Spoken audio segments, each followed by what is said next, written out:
نظير له ولا مثل له ولا مثال له ولا ضد له ولا ند له وحده لا شريك له في ذاته وصفاته وآياته وعاداته وخصلاته أو يتبرك لغيره من نبي وولي وتقي ونقي وحسين وجميل فعليه الخسران والوبال. ونشهد أن سيدنا وسندنا وحبيبنا وطبيبنا وشافعنا ومشفعنا وهادينا ومرشدنا ومأوانا وملجانا وقائدنا وقائد الغر المحجلين محمد صلى الله تعالى على خير خلقه محمد وعلى آله وأصحابه ومن تبعهم إلى يوم الدين. أما بعد فأعوذ بالله من الشيطان الرجيم. بسم الله الرحمن الرحيم. يا أيها الذين آمنوا كتب عليكم الصيام كما كتب على الذين من قبلكم لعلكم تتقون أياما معدودات. فمن كان منكم مريضا أو على سفر فعدة من أيام أخر. وعلى الذين يطيقونه فدية طعام مسكين. فمن تطوع خيرا فهو خير له وأن تصوموا خير لكم إن كنتم تعلمون. قال النبي صلى الله عليه وسلم الصوم جنة وأنا أجزى به. قال النبي صلى الله عليه وسلم الصوم جنة. قال النبي صلى الله عليه وسلم الصوم لي وأنا أجزى به. أو كما قال عليه الصلاة والسلام. صدق الله مولانا العلي العظيم وصدق رسوله النبي الكريم ونحن على ذلك لمن الشاهدين والشاكرين والحمد لله رب العالمين. یا الہی جب تک جہاں میں شمس و قمر کا نظام ہو محبوب کبریا پر درود و سلام ہو اور جس دل میں بس گئی ہو محبت حضور کی کیوں نہ پھر اس پہ آتش دوزخ حرام ہو. یا الہی جب تک جسم میں جان رہے تجھ پہ صدقے تیرے محبوب پہ قربان رہے. میں رہوں یا نہ رہوں پر دعا ہے میرے یہ دل کی دین احمد رہے عظمت قرآن رہے. اللهم صل على محمد وعلى آل محمد كما صليت على إبراهيم وعلى آل إبراهيم إنك حميد مجيد. اللهم بارك على محمد وعلى آل محمد كما باركت على إبراهيم وعلى آل إبراهيم إنك حميد مجيد. معزز سامعین کرام، ماہ شعبان المعظم کی 34 تاریخ ہے. انشاءاللہ العزیز اللہ رب العزت زندگی بخیر رکھے، آئندہ جمعہ ہم رمضان مبارک کو پالیں۔ آپ صلی اللہ علیہ وسلم پر سن 2 ہجری میں روزے فرض ہوئے۔ اس وقت سے لے کر آج تک جتنے بھی ایمان والے آئے انہوں نے رمضان مبارک کی رمضان سے پہلے تیاری کی ہے۔ ماہ رجب شروع ہوتا تھا، وہ ہر اعتبار سے ہر عنوان سے تیاری شروع کر دیتے تھے کہ رمضان قریب ہے، اور ان کی تیاری کا عالم یہ ہوا کرتا تھا کہ جب رجب آتا تھا تو وہ اللہ تعالیٰ سے دعا کیا کرتے تھے کہ یا اللہ ہماری زندگی کو اتنا باقی رکھنا کہ ہم اس سال کے رمضان کو پا سکیں، اور وہ اسی اہتمام کے ساتھ اور اسی جذبے اور شوق کے ساتھ رمضان کی تیاری کیا کرتے تھے۔ ہم خود اندازہ لگا لیں کہ جب رمضان کی تیاری کا، رمضان کی آمد کا عالم یہ ہے کہ اللہ سے دعا کر رہے ہیں کہ اللہ اس رمضان کی فیوز و برکات حاصل کرنے کی توفیق عطا فرمانا، رجب سے یہ دعا شروع کر دیتے تھے، تو رمضان ان کا کیسا گزرتا ہوگا۔ تو اللہ رب العزت نے رمضان مبارک کے لیے سب سے پہلے جو قرآن کریم کی آیت نازل فرمایا یا ایھا الذین آمنوا کتب علیکم الصیام کما کتب علی الذین من قبلکم لعلکم تتقون۔ اس آیت کے اندر 3 چیزیں بڑی اہم ترین اللہ رب العزت نے بیان فرمائی ہیں۔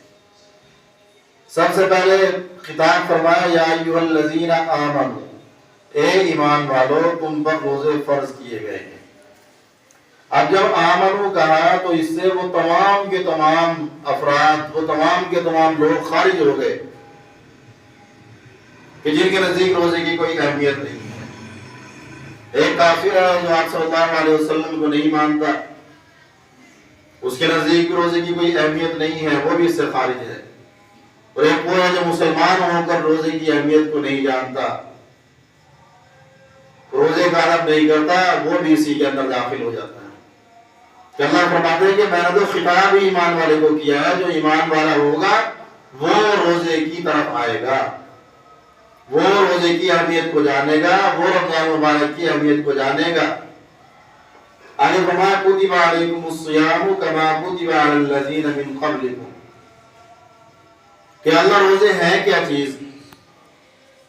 فرمایا کہ روزے رک جانا ہے، جن چیزوں سے ہم روکیں گے، یعنی بھوک، خلاصہ کلام بھوک اور پیاس کو برداشت کرنا ہے، کہ اللہ کو بڑا مشکل کام ہے۔ فرمایا صرف تمہیں کے ساتھ تمہیں پر یہ پابندی نہیں لگائی جا رہی، کتب علی الذین من قبلکم، جو تم سے پہلے لوگ تھے، جو تم سے پہلے والے لوگ ہیں ان کے ساتھ بھی یہ معاملہ ہوا ہے، ہم نے ان پر بھی روزے فرض کیے۔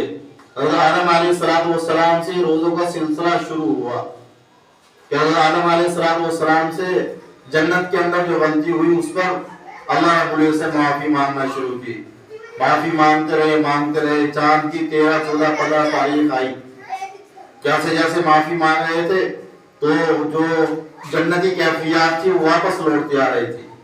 تو ان ایام کے اندر آدم علیہ السلام کی دعا قبول ہوئی، اور آدم علیہ السلام ان ایام کے اندر روزے رکھا کرتے تھے، جس کو ایام 20 کے روزے کہا جاتا ہے۔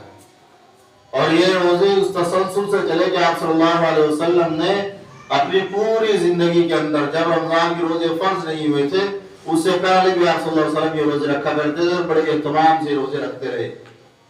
اس لیے ایام 20 کے روزے 13، 14، 15 چاند کی 13، 14، 15 تاریخ کے روزے جو ہے یہ بھی مسنون ہیں۔ تو یہ اس وقت سے شروع ہوئے، یہ روزے چلتے رہے یہاں تک کہ آپ صلی اللہ علیہ وسلم کے زمانے کے اندر ایام 20 کے روزے رکھے جاتے تھے، یا پھر یوم عاشور کے روزے رکھے جاتے تھے کہ 10 محرم کا روزہ، 9 اور 10 محرم کا روزہ رکھا جاتا تھا۔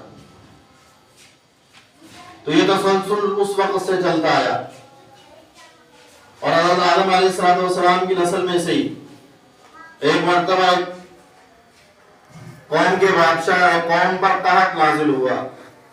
جب قحط نازل ہوتا ہے، جو مالدار لوگ ہوتے ہیں ان کے پاس اسباب اور ذرائع ہوا کرتے ہیں، تو بادشاہ نے اعلان کیا کہ میری جو قوم جو آسودہ مالدار قوم ہے، جن کے پاس اجناس کھانے پینے کی چیزیں موجود ہیں، وہ ایک ٹائم کا کھانا کھائیں اور ایک ٹائم فاقہ کر کے وہ ان لوگوں کو دیں کہ جن کے پاس کھانے پینے کے لیے کچھ نہیں ہے۔ تو انہوں نے یہ کام شروع کیا۔ اللہ رب العزت کو یہ کام اتنا پسند آیا، اللہ رب العزت نے اس کو عبادت بنا دیا، اور یہ عبادت پھر روزے کی صورت کے اندر آئی۔ تو یہ اللہ رب العزت کوئی ایسی عبادت نہیں ہے کہ خاص تم پر آ گئی ہے، نہیں، بلکہ یہ تو حضرت آدم علیہ السلام سے چلتی ہوئی آ رہی ہے، اور آپ تک جو پہنچی ہے یہ تو بڑی سہولت والی پہنچی ہے۔ آپ صلی اللہ علیہ وسلم تو یوم وصال کے روزے رکھا کرتے تھے۔ تیسرے نمبر پر کیا فرمایا کہ اس کا نتیجہ کس صورت کے اندر برآمد ہوگا، اس کا نتیجہ کیسے نکلے گا؟ وَمَا لَعَلَّكُمْ تَتَّقُونَ، اس کا نتیجہ اس صورت کے اندر نکلے گا کہ تم متقی بن جاؤ گے، تقویٰ تمہاری زندگی کے اندر آ جائے گا۔ اور انسان کے دنیا کے اندر آنے کا مقصد کیا ہے؟ تقوی کا اختیار کرنا۔ جیسے گزشتہ جمعے بتایا تھا کہ تقوی کس چیز کا نام ہے؟ تقوی نیکیوں کو کر لینے کا نام نہیں ہے۔ ایک انسان سارے کے سارے اعمال کرتا ہے، سارے اعمال کرتا ہے، کوئی نفل، کوئی فرض، کوئی سنت، کوئی مستحب، کوئی صدقہ، کوئی خیرات، کچھ بھی نہیں چھوڑتا، لیکن اس کے ساتھ ساتھ اس کو گناہ کرنے کی بھی عادت ہے۔ وہ گناہ بھی کرتا ہے، وہ جھوٹ بھی بولتا ہے، وہ غیبت بھی کرتا ہے، وہ چور خوری بھی کرتا ہے، جتنے بڑے بڑے گناہ ہیں، چھوٹے گناہ وہ کرتا ہے، یا پھر کبھی متقی نہیں بن سکتا۔ تو متقی بننے کے لیے نیکی کرنے کے ساتھ ساتھ گناہوں کو چھوڑنا بھی ضروری ہے۔ گناہ چھوڑنے کے بعد انسان متقی بنتا ہے۔ اور روزے کا مقصد، روزے کا اثر تم پر کیا پڑے گا کہ تم متقی بن جاؤ گے۔ متقی کیوں بنیں گے؟ جس کو ہم آسان الفاظ میں تھوڑی سی تمہیدی بات کے ساتھ سمجھتے ہیں کہ انسان کے دو دشمن ہیں، ایک ظاہر کا دشمن ہے، ایک باطن کا دشمن ہے۔ ظاہر کا دشمن تو شیطان ہے، ہم سب جانتے ہیں، ایک باطن کا دشمن ہے، اور یہ دشمن اتنا خطرناک ہے، اتنا خطرناک ہے، اتنا خطرناک ہے کہ اس نے شیطان کا بھی کھانا خراب کر دیا، کہ اندر کا نفس ہے جو انسان کو گناہ کی طرف ابھارتا ہے۔ شیطان کو شیطان کے نفس نے مارا، کہ اس کے نفس نے اسے کہا کہ تو آدم کو سجدہ کرے گا، وہ تو مٹی سے بنا ہے، تو آگ سے بنا ہے، تو یہ کیسے جوڑ بنے گا؟ یہ تو تیری تذلیل ہے۔ یہ شیطان کے نفس نے اس کو دھوکہ دیا، اور اس دھوکے کے اندر یہ اتنا ذلیل ہوا، اتنا ذلیل ہوا کہ آج تک یہ ذلیل ہو رہا ہے۔ تو یہ جو اندرونی جو باطنی دشمن ہے، یہ باطنی دشمن زیادہ خطرناک ہے، اور باطنی دشمن جو ہے یہ زیادہ خطرناک ہوتا ہے۔ جیسے ہمارے ذہنوں کے اندر آتا ہے نا، یہ رمضان آ گیا، ہم احادیث کے اندر بارہا سنتے ہیں کہ شیاطین قید کر دیے، شیاطین کو قید کر دیا جاتا ہے۔ ٹھیک ہے، شیاطین قید ہو گئے، لیکن گناہ تو اسی طرح ہو رہے ہیں، گناہ تو ہوتے ہیں۔ تو انسان کا ایک دشمن قید ہوتا ہے، انسان کا دوسرا دشمن جو نفس ہے وہ انسان کے اندر موجود ہے۔ اب نفس کی مثال کیسے ہے؟ جیسے حدیث پاک کے اندر آتا ہے کہ شیطان جو ہے انسان کے اوپر حملہ آور ہوتا ہے، انسان کے اندر جھانکتا ہے، اور اس کا دل اللہ کے ذکر سے خالی ہوتا ہے تو وہ اس پر قبضہ کر لیتا ہے، اور اس کے دل کے اندر وسوسے ڈالتا ہے، اور اگر اس کا دل اللہ کے ذکر کے اندر مشغول ہوتا ہے تو وہ شیطان دور بھاگ جاتا ہے۔ اب انسان کے دل کی کیفیت کیا ہے؟ میں آپ کو آسان مثال سے سمجھاتا ہوں کہ انسان کے سامنے اعلیٰ قسم کے کھانے موجود ہیں، اور کھانوں کے اندر خاص وہ کھانے ہیں جو انسان کو طبعی طور پر پسند ہے، لیکن انسان کا دل نہیں چاہ رہا، اس کے دل کی چاہت اس طرف راغب نہیں ہو رہی، تو یہ کھانا نہیں کھائے گا، یہ کھانا اس کو بالکل بھی اچھا نہیں لگے گا، حالانکہ اس کا پسندیدہ ہے۔ تو یہ انسان کے دل کا مسئلہ ہے، اور شیطان نفس جہاں پر حملہ کرتا ہے، نفس جو ہے وہ اندر بیٹھا ہوا ہے۔ تو انسان شیطان تو قید ہو گیا، لیکن یہ جو نفس ہے، اس نفس کا معاملہ کیا ہوتا ہے؟ اس نفس کا معاملہ یہ ہوتا ہے کہ یہ عبادات کی طرف اس کو جانے نہیں دیتا، اس کے دل کے اندر وسوسے ڈالے گا، اس کے دل کو بوجھل کرتا ہے، اس کو چھوٹی سی مشقت بہت بڑی مشقت بنا کر دکھاتا ہے۔ اور سب سے بڑی مصیبت کیا ہے؟ سب سے بڑی مصیبت یہ کہ یہ نفس مرتا بھی نہیں ہے۔ انسان جتنا مرضی کوشش کرے دب جائے گا، کمزور ہو جائے گا، مرے گا نہیں۔ حضرت باقر بسطامی رحمہ اللہ بہت بڑے اللہ والے گزرے ہیں، انہوں نے ایک مرتبہ اپنے نفس سے مخاطب ہو کر کہا کہ اے بدبخت راسی، کیا وجہ ہے کہ میں تو تجھے خوراک بھی نہیں دیتا، اس کے باوجود تم بڑھتا نہیں ہے، تو اپنا کام جاری رکھتا ہے، کوئی موقع تو ہاتھ سے نہیں جانے دیتا۔ اس نے کس نے کہا تو مجھے خوراک نہیں دیتا؟ مجھے خوراک ملتی ہے۔ کہا کیسے ملتی ہے؟ کہا جب تو بازار سے گزرتا ہے نا، بازار سے گزرتے ہوئے جب لوگ تیری طرف دیکھتے ہیں اور یہ کہتے ہیں یہ دیکھو یہ وہ باقر بسطامی جا رہا ہے کہ جس نے اتنی محنت کی اور اللہ کا اتنا قریب ہو گیا، یہ اللہ کا ولی جا رہا ہے، اور وہ تیرے دل کے اندر جو خوشی آتی ہے، جو تجھے خوشی ملتی ہے نا، وہی میری خوراک ہوتی ہے۔ میں اس سے مضبوط اور طاقتور ہو جاتا ہوں اور تیرے خلاف مزاحمت شروع کر دیتا ہوں، تیرے نیک اعمال کے خلاف مزاحمت شروع کر دیتا ہوں۔ تو یہ نفس ہے جو رمضان مبارک کے اندر بھی ہمیں سکون سے نہیں رہنے دیتا۔ یہ رمضان مبارک کے اندر ہمیں تراویح جیسا اتنا بڑا عمل، کبھی یہ ہمیں اس تراویح کی وہ ایک پورے طریقے سے اس سلیقے سے محنت کرتا ہے۔ سب سے پہلے وہ اس کو بھاری بنا کر دکھائے گا، وہ دیکھو جی 20 تراویح، 1 گھنٹہ 1.5 گھنٹہ کھڑا ہونا، آٹے کی لائن کے اندر کھڑے ہو جائیں گے، نماز کے لیے کھڑا ہونا اتنا بڑا مسئلہ جی، 1 گھنٹہ 1.5 گھنٹہ کھڑا رہنا پڑے گا تراویح کے اندر، کتنا بڑا مسئلہ ہے۔ اب یہ نفس کی اس حملے کو ناکام کر دیتا، کہتا نہیں میں نے تو پڑھنی ہے۔ جب یہ پڑھنے کی بات کرتا ہے تو پھر کہتا اچھا وہ جو فلاں مسجد کے اندر قاری صاحب ہے اس کی سپیڈ بڑی تیز ہے، وہ بڑی سپیڈ سے تراویح پڑھتا ہے، تو دوسرے جو گھنٹہ 1.5 گھنٹہ لگاتے تھے وہ پونے گھنٹے کے اندر فارغ کر دیتا ہے، وہاں جا۔ وہ اس حملے کو بھی ناکام کرتا ہے، کہتا نہیں قرآن میں اللہ نے کہا ورتل القرآن ترتیلا، میں قرآن جب پڑھو تو آہستہ آہستہ ٹھہر ٹھہر کر پڑھو، اور میں تو وہی جاؤں گا جہاں پر قرآن ٹھہر ٹھہر کر اچھا پڑھا جائے گا۔ پھر وہ اس کو لائے گا مسلوں کی طرف، کہا دیکھو جی تراویح تو 8 ہے، وہ بھی پڑھ رہے ہیں، وہ بھی پڑھ رہے ہیں، فلاں بھی پڑھ رہا ہے، وہ اتنے بڑے عالم، وہ اتنے بڑے، وہ دیکھو یہاں تراویح ہے۔ اور جب 20 پر آتا ہے پھر وہ دوسرے معاملے پر آتا ہے، حالانکہ 8 اور 20 کا کوئی بڑا مسئلہ نہیں ہے، انسانی عقل کے بھی بالکل موافق ہے۔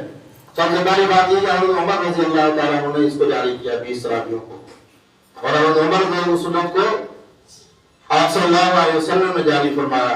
آپ صلی اللہ علیہ وسلم مہر لگا کر دے گئے، ایک عہد نامہ دے کر گئے حضرت عمر کو، کیا فرمایا علیکم بسنتی و سنت الخلفاء الراشدین، کہا کہ میرا طریقہ معتبر ہے اور میرے خلفاء راشدین کا طریقہ معتبر ہے، جو ان کو مضبوطی سے پکڑ لے گا وہ کامیاب ہو جائے گا۔ تو اس سے پہلے کوئی کتنی پڑھ رہا، کوئی کتنی پڑھ رہا، اور عمر رضی اللہ تعالیٰ نے مسجد میں ایک امام کو مقرر کیا اور 20 تراویح کا حکم دیا۔ ان کے بعد والے خلفاء حضرت عثمان رضی اللہ تعالیٰ عنہ، علی رضی اللہ تعالیٰ عنہ جنہیں علم کا دروازہ کہا جاتا ہے وہ بھی موجود ہیں، اور بڑے بڑے صحابی موجود ہیں جن میں کسی کو مفسر قرآن کا لقب ملا ہوا ہے، حضرت عبداللہ بن مسعود جنہیں فقیہ امت کا لقب ملا ہوا ہے، بڑے بڑے کبار صحابہ علم سارے موجود ہیں، کسی ایک کا بھی اختلاف نہیں ہے، سب نے پڑھی، بلکہ جس کو علم کا باپ کہا گیا انہوں نے تو دعا دی کہ اللہ رب العزت عمر کی خبر کو نور سے بھر دے، جس نے اللہ کی مساجد کو آباد کیا، روشن کیا۔ اور آج 1400 سال گزرنے کے بعد ہمیں ان کا مسئلہ غلط لگتا ہے.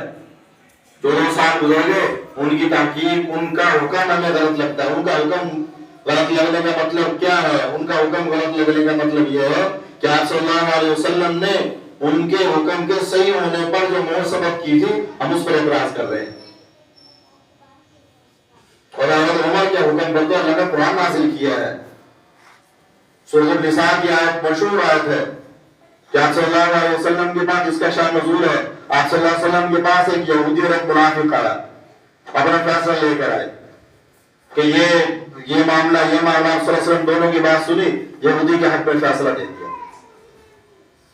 اب اس منافق کو بڑا گران گزرا، شیطان نے دل کے اندر خیال ڈالا، اس نے کہا کہ ایک بات سن کہ آپ صلی اللہ علیہ وسلم کو ویسے بڑے رحم دل ہے، آپ حضرت عمر کے پاس جاؤ، وہ یہودیوں کے بڑے سخت مخالف ہیں، ان کے پاس جاؤ، وہ مسلمان ہونے کی رعایت کرتے ہوئے یہودی کے خلاف فیصلہ دیں گے. اس نے یہودیوں کہا کہ بھائی مجھے یہ فیصلہ منظور نہیں ہے، تو ہم حضرت عمر سے فیصلہ کراتے ہیں، وہ جو فیصلہ کریں گے وہ مجھے منظور ہوگا. انہوں نے کہا ٹھیک ہے جی، حضرت عمر کے پاس چلو. حضرت عمر کے پاس گئے، سارا مدعا رکھا، ساتھ میں یہی بتلایا کہ آپ صلی اللہ علیہ وسلم کے پاس گئے تھے، آپ صلی اللہ علیہ وسلم نے یہ فیصلہ کیا. حضرت عمر نے تحمل سے بات سنی، فرمایا اچھا میں بھی آتا ہوں. گھر کے اندر گئے، تلوار لائے، مسلمان جو منافق تھا اس کا سر قلم کر دیا. اب یہ منافقین کی جماعت تھی، انہوں نے شور مچا دیا، کہا کہ مسلمان کو قتل کر دیا. کہا کہ جو اللہ کے رسول کا فیصلہ نہ مانے اس کا فیصلہ میں تلوار کرے گی. ایک مسلمان کو قتل کر دیا، شور ڈال دیا.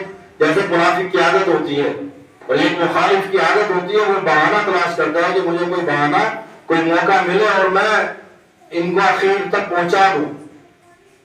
انہوں نے شور مچا دیا تو اللہ رب العزت نے قرآن کریم کی آیت نازل فرما دی.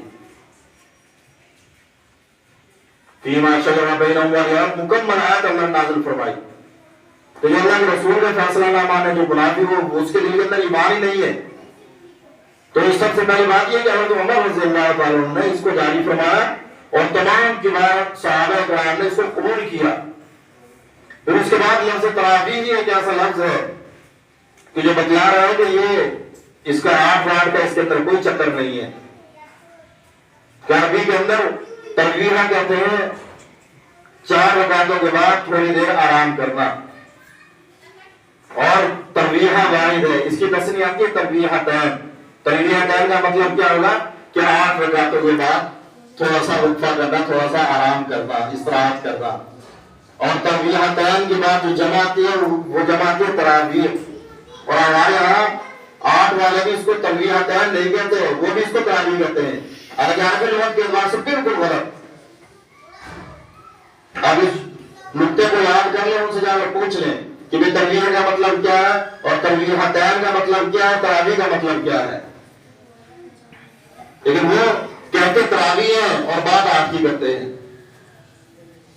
دراصل کیا ہے؟ دراصل امت کے اندر انتشار کو پیدا کرنا. اب امت اتنے نازک دور، اتنے نازک موڑ کے اندر آ کر کھڑی ہوئی ہے کہ یہ بالکل بھی اختلاف کے متحمل نہیں ہے، آپس میں جھگڑنے کی متحمل نہیں ہے.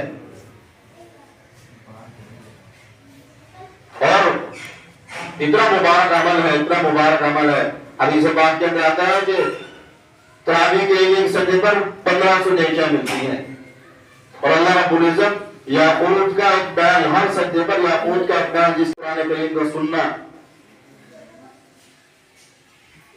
اور رمضان مبارک کے اندر، رمضان مبارک اور رمضان مبارک کی راتوں کے اندر اللہ کے سامنے کھڑا ہونا، یہ تو بخشش کا ایک ذریعہ ہے. قرآن بات دوسری طرف نکل گئی تو تراویح بھی اس کی ایک اہم ترین عبادت ہے. لعلکم تتقون، کہ اللہ رب العزت کیا چاہتے ہیں؟ اللہ رب العزت چاہتے ہیں انسان متقی بن جائے. شیاطین اس کے اندر قید ہے، نفس جو ہے، نفس آزاد ہے، یہ انسان کو گناہوں کی طرف لے کر آ رہا ہے، یہ انسان کو بھڑکا رہا ہے، یہ انسان کے سامنے تراویح کو، روزے کو اور رمضان کی گرمی کو، رمضان کی دھوپ اور پیاس کو بہت بڑا چڑھا کر دکھا رہا ہے. حالانکہ سائنس بھی یہ بات کہتی ہے کہ انسان 3 دن تک شدید گرمی کے اندر 3 دن تک پیاسا رہ سکتا ہے، اور بغیر کھائے 1 ہفتے تک زندہ رہ سکتا ہے، 1 ہفتے بعد اس کی موت واقع ہوگی۔ لیکن ہم ان ساری چیزوں کو چھوڑ کر کہتے بھوک کیسے برداشت کریں گے؟ اور یہ بھوک برداشت کرنی کیوں ہے؟ بھوک اسی لیے برداشت کرنی ہے۔ خواجہ فرید الدین عطار رحمہ اللہ کا نام سب نے سنا تھا، جس کو فرید الدین بن شکر کے نام سے تمام لوگ جانتے ہیں۔ ان سے کسی نے پوچھا کہ یہ نفس کو کنٹرول کرنے کا کیا طریقہ ہے؟ انہوں نے فارسی کے اندر لکھا جس کا ترجمہ ہے، کہا کہ نفس کو کنٹرول کرنے کا طریقہ کیا ہے؟ کیسے ہم اپنے نفس کو کنٹرول کر سکتے ہیں کہ یہ ہمارے تابع ہو جائے؟ تو سب سے پہلے انہوں نے فرمایا کہ اس کو بھوک کی تلوار سے اس کو مارو، کہ جتنا یہ بھوکا رہے گا یہ اتنا ہی کمزور ہوگا۔ اور یہ غلط نہیں ہے، حدیث پاک کے اندر آتا ہے من استطاع منکم الباءۃ فلیصم، کہ فإنها غض البصر، کہ تم میں سے جو شخص نکاح کی طاقت نہیں رکھتا، شادی کی طاقت نہیں رکھتا، اس کو چاہیے کہ وہ روزے رکھے۔ کیوں روزے رکھے؟ فرمایا فإنها غض البصر، کہ نظروں کے اندر حیا پیدا کرنے کا اور دل کے اندر حیا پیدا کرنے کا یہ ذریعہ ہے، یا صلی اللہ علیہ وسلم فرما رہے ہیں۔ تو یہ روزہ جو ہے، روزے کے اندر انسان بھوکا بھی رہتا ہے، پیاسا بھی رہتا ہے، اس کی وجہ سے اس کے اندر حیا پیدا ہوتی ہے، اور حیا جو ہے تقوی کا ایک اہم ترین جز ہے۔ دوسرے نمبر پر انہوں نے فرمایا کہ انسان جتنا ہو سکے خاموشی اختیار کرے، اور آپ صلی اللہ علیہ وسلم نے فرمایا من صمت نجا، کہ جس شخص نے خاموشی اختیار کی وہ نجات پا گیا۔ اور روزہ جو ہے، جیسے گزشتہ جو تفصیل سے بات ہوئی تھی، خلاصہ کلام، روزہ جو انسان کے اندر صبر پیدا کرتا ہے۔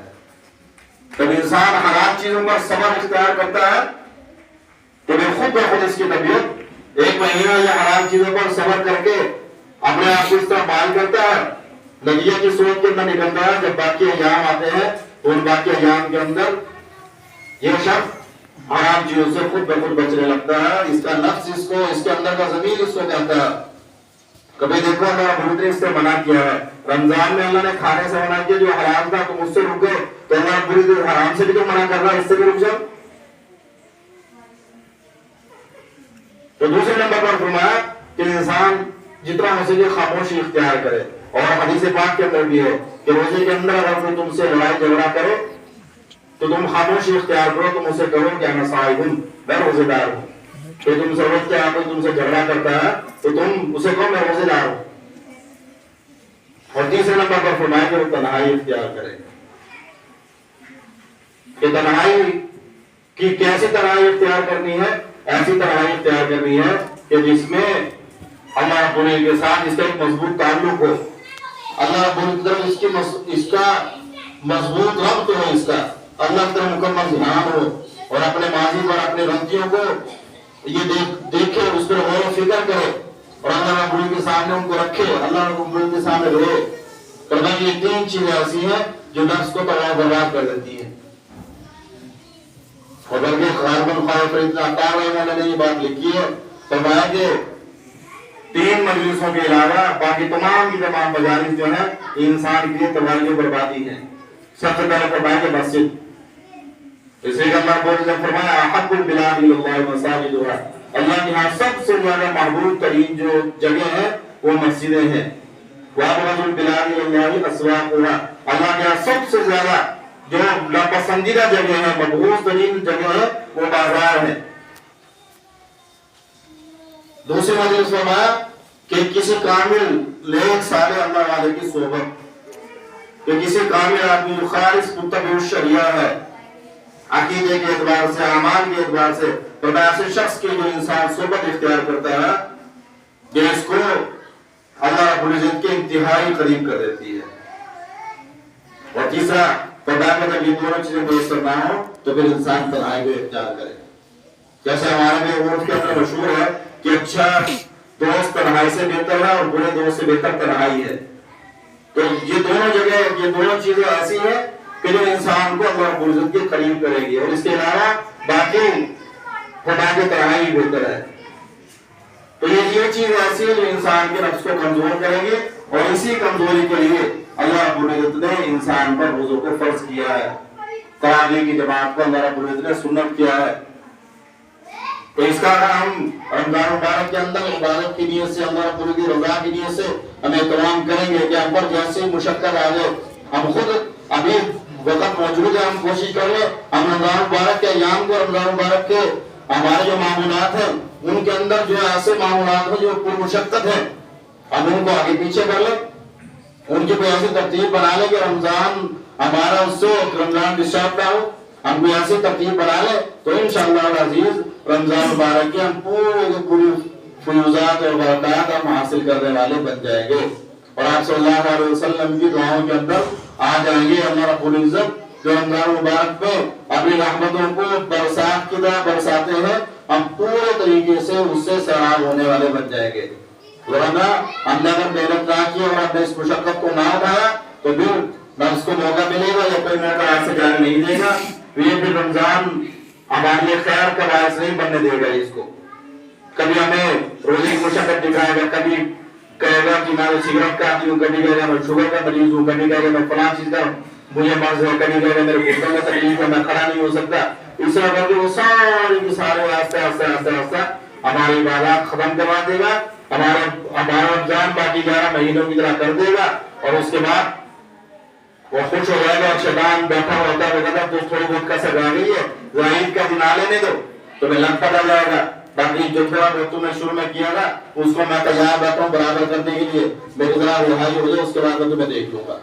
باقی ایک چیز کے اندر جو اہتمام کیا وہ کرنے کی ہے.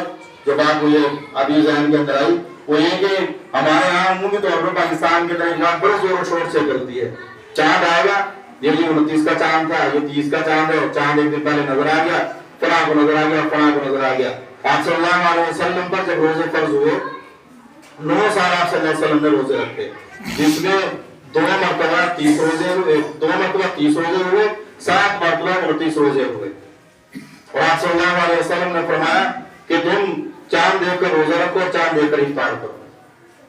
تو اور سب سے اہم بات آپ صلی اللہ علیہ وسلم نے فرمائی، فرمایا قیامت کی نشانیوں میں سے ایک نشانی یہ ہوگی کہ لوگ چاند پر اختلاف کریں گے، چاند کو دیکھ کر کہیں گے، اس پر جھگڑا کریں گے، وہ کہیں گے یہ غم کا چاند ہے، کہیں گے نہیں یہ غم کا نہیں ہے، یہ 2 کا چاند ہے. اس طرح کر کے چاند پر جھگڑا کریں گے. تو ہمیں اس جھگڑے سے جتنا ہو سکے بچنا چاہیے. جن کے ذمے ہم نے چاند دیکھنا لگایا ہوا ہے، یا ہم اپنے ذمے لے لیں، جن کے ذمے ہم نے چاند دیکھنا لگایا ہوا ہے، بھلے کسی مسلک سے کی سکے ہم ان پر اعتبار کر کے جب وہ چاند کا اعلان کریں تو حکومت پر اعتماد کرتے ہوئے ہمیں اس چاند کے مطابق روزہ بھی کر لینا چاہیے، ہمیں اس چاند کے مطابق عید بھی کر لینی چاہیے. جیسا کہ گزشتہ سال بھی اس طرح کے حالات ہمارے علاقوں کے اندر پیش آئے ہیں کہ ایک دن پہلے ہمارے محلوں کے اندر ایسے لوگ تھے جو ایک دن پہلے عید کر رہے تھے، ہمارے محلوں کے اندر ایسے لوگ موجود تھے جو ایک دن پہلے روزے رکھ رہے تھے. تو اجتماع کے ساتھ چلنا چاہیے. آپ صلی اللہ علیہ وسلم نے فرمایا کہ تم خیر کے ساتھ جمع رہو، اور اجتماعیت کے اندر خیر ہے تو ہمیں اجتماعیت کو اپنانا چاہیے. اور جن کو مخاطب کیا جاتا ہے وہ اہل دانش اور اہل فن لوگ ہوا کرتے ہیں، ان کو ان چیزوں کا معلوم ہوتا ہے. ہم بیٹھ کے صرف قیاس لگانے کا نہیں ہے 1 کا چاند ہے، نہیں ہے 2 کا چاند ہے، اس طرح کر کے ہم اپنے ایمان کو خراب کر کے کیا کو مزید قریب کرتے ہیں. اللہ تعالیٰ سے دعا اللہ تعالیٰ کو کریں توفیق نصیب.